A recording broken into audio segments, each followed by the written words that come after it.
Hi friends, welcome back to our channel.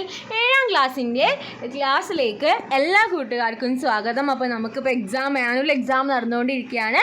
അപ്പോൾ art education and health physical എഡ്യൂക്കേഷൻ്റെ ഒരു model question പേപ്പറാണ്. English മീഡിയവും മലയാളം മീഡിയവും നമ്മളിപ്പോൾ ഇവിടെ ഡിസ്കസ് ചെയ്യുന്നുണ്ട്. അപ്പോൾ നമുക്ക് നേരെ അതിലേക്ക് കടക്കാം. ആദ്യത്തെ ചോദ്യം, write a short note on Sufi dance. സൂഫി നൃത്തത്തിനെ കുറിച്ചിട്ട് എഴുതുക.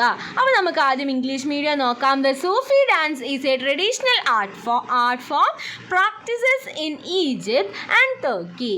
The main attraction of the Sufi dance is its step, which involves the performers reeling around continuously for an hour or so.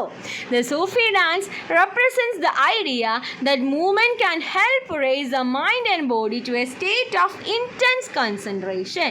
Okay, അപ്പോൾ എന്താണ് പറയുന്നത്? മലയാളം മീഡിയം നമുക്ക് നോക്കി നോക്കാം. പരമ്പരാഗത തുർക്കി ഈജിപ്ത് കലാരൂപമാണ് സൂഫി നൃത്തം. 1 മണിക്കൂറോളം തുടർച്ചയായി വട്ടത്തിൽ കറങ്ങുന്ന ചുവടുകളാണ് സൂഫി നൃത്തത്തിൻ്റെ പ്രധാന ആകർഷണം.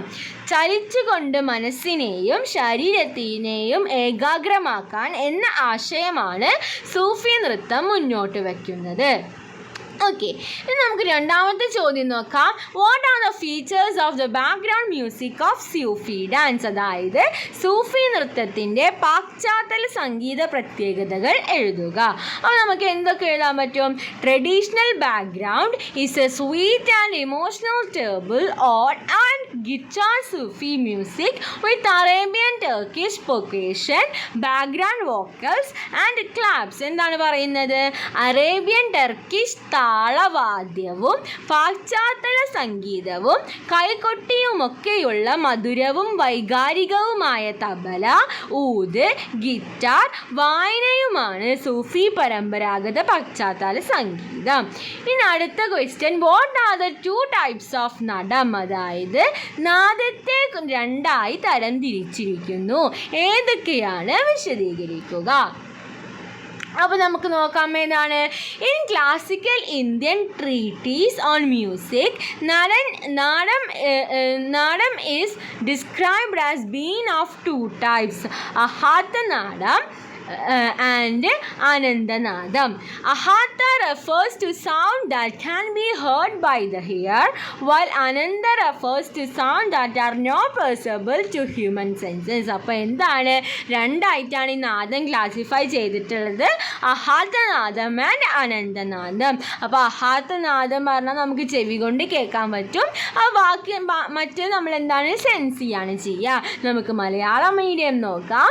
ആധികാരിക സംഗീത ഗ്രന്ഥങ്ങളിൽ നാദത്തെ ആഹാദനമെന്നും അനാഹാദനമെന്നും 2ആയി തരം തിരിച്ചിരിക്കുന്നു. ശ്രവണേന്ദ്രിയങ്ങൾ കൊണ്ട് കേൾക്കാൻ കഴിയുന്ന നാദത്തെ ആഹാദമെന്നും കേൾക്കാൻ കഴിയാത്ത നാദത്തെ അനാഹമെന്നും പറയുന്നു. ഓക്കെ അല്ലേ? ഇനി നമുക്ക് അടുത്ത ചോദ്യം നോക്കാം. 4ാമത്തെ ചോദ്യം എന്താണ്? What is story board? എന്താണ് സ്റ്റോറി ബോർഡ്? സ്റ്റോറി ബോർഡ് എന്താണെന്നാണ് ചോദിക്കുന്നത്. അപ്പോൾ നമുക്ക് നോക്കി നോക്കാം. സ്റ്റോറി ബോർഡ് എന്താ?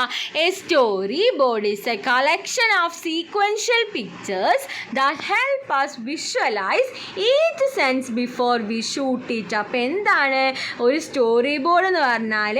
ഒരു കളക്ഷൻ, സീക്വൻസ് ആയിട്ട് ഒരു ഓർഡർ ആയിട്ടൊരു പിക്ചറിൻ്റെ കളക്ഷനാണ്. അതെന്താണ്? അത് ഷൂട്ട് ചെയ്യുന്നതിനേക്കാൾ മുന്നേ തന്നെ നമുക്ക് എന്ത് ചെയ്യാൻ പറ്റും? നമുക്ക് വിഷ്വലൈസ് ചെയ്യാനായിട്ട് സാധിക്കും.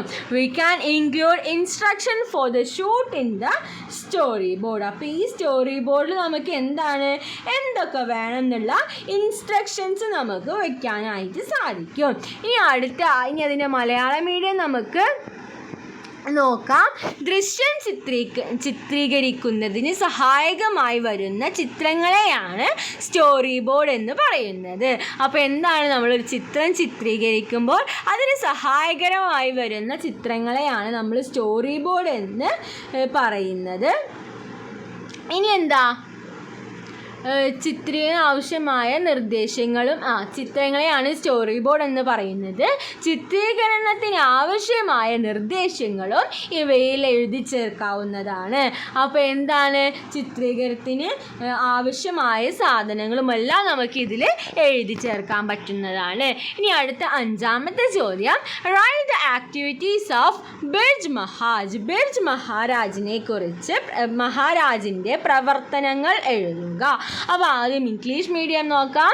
ബിർജ് Maharaj is an icon of the Lucknow gharana of Kathak. He headed the Kathak Kendra of the government of India Sangeet Natak Akademi for many years. അപ്പോൾ ബിർജ് മഹാരാജ് എന്ന് പറയുന്നത് എന്താ, ലക്നൗവിൻ്റെ ഒരു ഐക്കോണിക് ആയിട്ടുള്ള കഥക്കിൻ്റെ ഒരു ഐക്കോണിക് ആയിട്ടുള്ളതാണ്.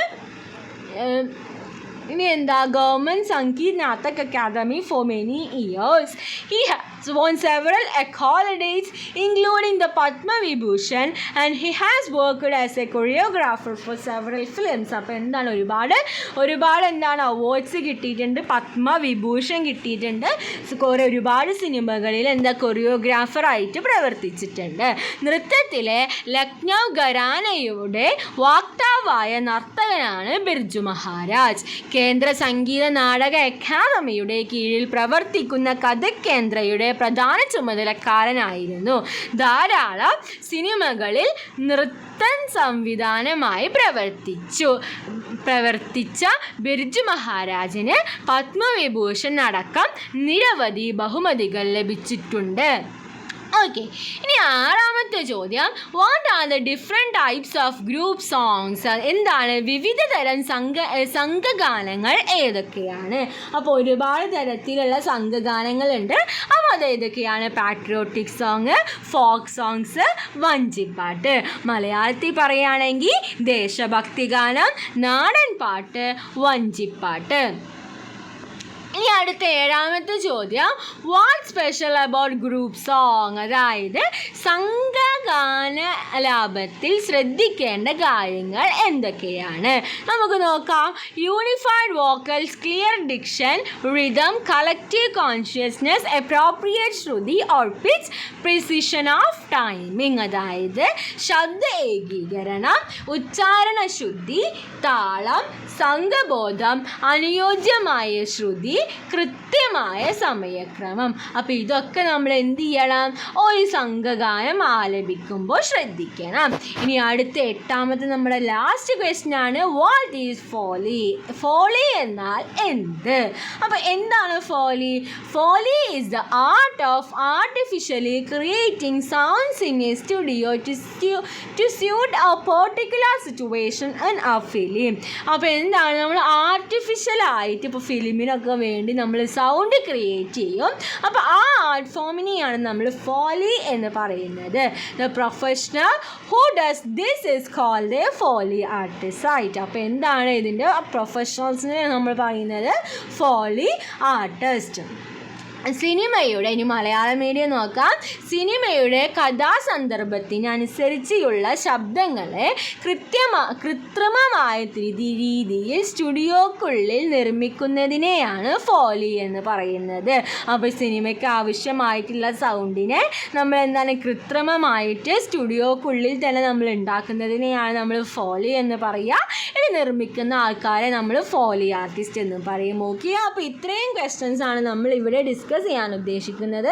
അപ്പോൾ ഈ പറഞ്ഞ കാര്യങ്ങൾ കൂട്ടുകാർക്ക് യൂസ്ഫുൾ ആയി എന്ന് വിചാരിക്കുന്നു. Thanks for watching.